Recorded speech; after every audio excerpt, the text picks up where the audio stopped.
Alright guys, today we're going to be reacting to the World Cup Explained. I know nothing about football. I'll probably accidentally call it soccer a bunch because it's what, we call it here in America, in the United States. I live in Pennsylvania, so I don't know if there's anyone coming to Pennsylvania to because I don't know. I saw someone, the Bosnia team was going to St. Louis, and I saw some stuff about that, and I'm like, oh, that's cool.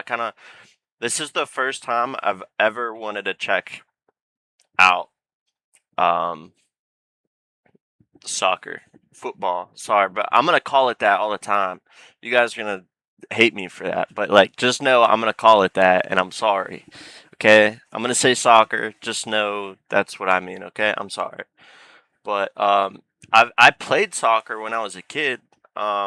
My dad was the coach because he actually played overseas. He played in Scotland when he was in the military, and he played for a couple years over there, and he loved it. And so he came back and he coached me for a little bit, and it was fun. But I feel like the only reason I played was because my dad was the coach.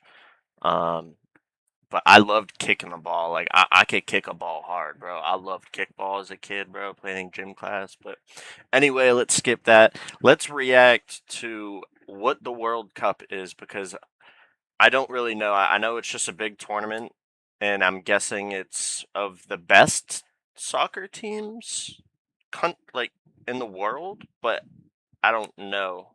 I'm not really sure how that works. So we're gonna get into it right now. We're gonna watch. Okay. The World Cup is the biggest sporting tournament in the world. FIFA claimed that 5 billion people engaged in the 2022 World Cup, and that the final in Qatar was watched by an audience of 1.4 billion across the globe. I mean, that's With insane, bro. That's insane. Like, that's a lot of people. There's only what 7, 8 billion people in the world. I mean, more teams and more games than ever before, the 2026 World Cup in Mexico, Canada, and the USA promises to be the biggest in history. But how exactly does it work? Well, the World Cup officially gets underway on June the 11th, 2026, but the process to decide the okay, that's in 5 days. I have 5 days for you guys to explain to me what this is, who I should be rooting for. I think, I'm not gonna lie. We ordered Taco Bell the other day, and it was like, pick your World Cup winner, and I randomly clicked Morocco, so they're probably not gonna win.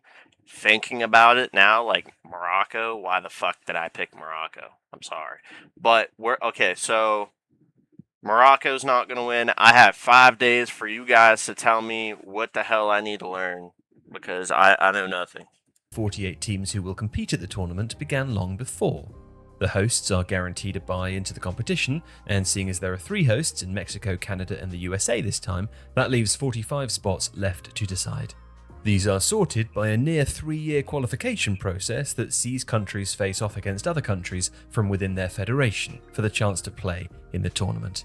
There are 6 confederations, generally based on geography, in each one of Who's this down here? Is that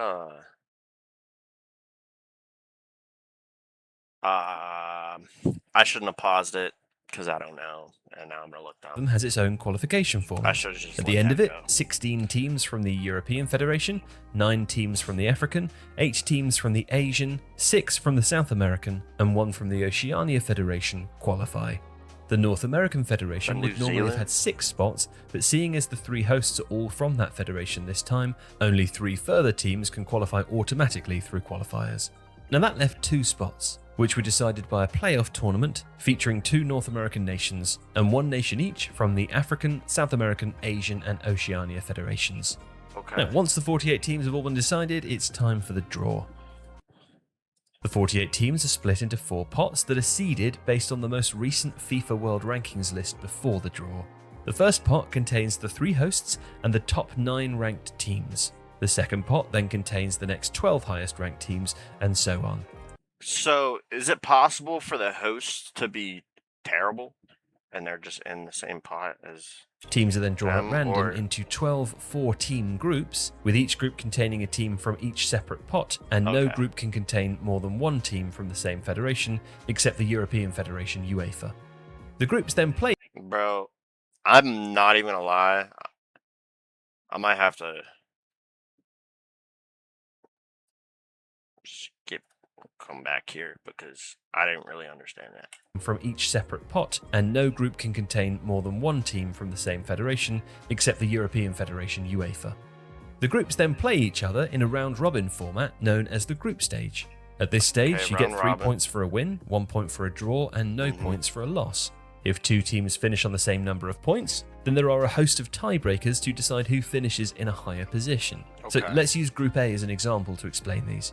If Mexico and South Korea have both finished on 4 points at the end of their 3 matches, then the first tiebreaker is which team won the match between them. If Mexico won it, they'll finish higher, and if South Korea won it, they'll finish higher. Yeah. If that game was a draw, though, then the ranking is decided by which team has the higher goal difference across all 3 group games, which is the number of goals a team has scored minus the number that they've conceded. If both nations are still level after, then the team who scored the most goals across the 3 games finishes higher. The next tiebreaker is disciplinary record. So if Mexico got 3 yellow cards across the 3 matches, but That's South Korea only crazy, got 2, bro.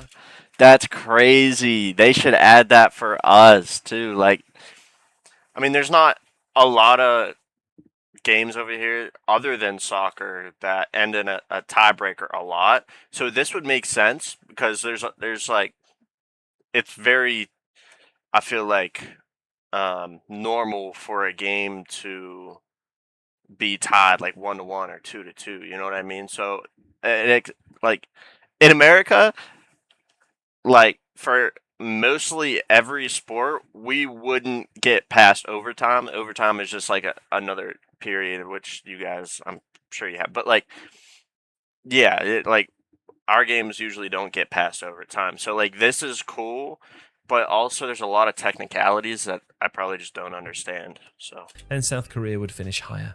And if they still can't be separated after all of that, then it comes down to who has the higher FIFA World Ranking. which is Now, crazy. at the end of the group stage, the 2 highest placed teams from each group will progress I think it's cool that there's a ranking. It's kind of like college football. I like that. automatically into the first knockout round, which will include 32 teams rather than the 16 seen in previous tournaments, due to the fact that the World Cup is Sorry, I'm just looking over this real quick. expanded This from means nothing 32 to to me. 48 teams. Now, this leaves 8 spots in the round of 32 remaining, and those are given to the best third-placed teams. Much like within the groups, the third-placed teams are ranked first based on the number of points they've obtained. If there are teams with level numbers of points, then they're split by goal difference before following the same list of tiebreakers that we outlined before. The best third-placed teams is a concept that has been introduced to accommodate for the expansion of the 2026 World Cup, and it makes the first knockout phase a little more complicated. Before, countries would be rewarded for winning their Sweet. group by avoiding a fellow group winner at the round of 16 and playing a team who finished second in another group. But now, depending on who finishes where and in which groups, group winners could play second or third placed teams, and second placed teams could play other second placed teams. Now, you don't need to worry too much about all the different permutations of this, but these are the various different ways that the round of 32 could look. Okay. And then from here on out, the World Cup is a simple bracket tournament. Teams face each other in knockout matches. Unlike in other football matches, there can be no draws, so if the teams are level after 90 minutes, there will be another 30, called extra time, to try and find a winner. Yeah. And if they're still tied after all that, games will be decided by the tension of penalty kicks. The losers of the Oh, that's sick. Like a shootout. Bro, that's exactly what actually it's kind of flipped on what the NHL does. NHL hockey, they don't do shootouts in the playoffs. They just add on another period. And if they're still tied, they add on another period. Like they'll do that endlessly. But in the regular season for hockey, they'll just, they'll have shootouts at the end. Like that's so cool, man. And it's probably different, penalty kick is probably different than a shootout. It's It's probably way harder to save, I would guess, but that's pretty cool. Like, that's really cool. Finals will face off in a third placed playoff before the last two teams standing meet up in the biggest event in world sport, the World Cup final, where the winner of the most popular tournament on the planet will be decided. If you like this video, And then it's just infinite bragging rights. Like, that's probably the best thing about it, right? Because I mean, it's just the whole world, the whole world. So that's awesome. Um, yeah. So I still don't 100% understand everything about it.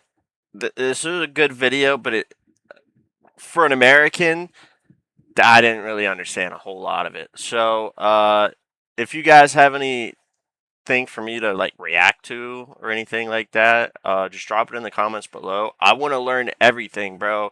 I want to react to like the Bosnia and her. I'm not even gonna try to pronounce that. The Bosnia team landed in St. Louis, like I said, and I saw TikToks about that, and they were like surprised that they had fans there. So, does Pittsburgh have any, like, we have like a soccer stadium, but I mean Pittsburgh people don't even go to watch soccer there. But I don't know, bro. I think it's pretty cool. Let me know what I should react to next, and yeah, I'll see you guys later. Peace.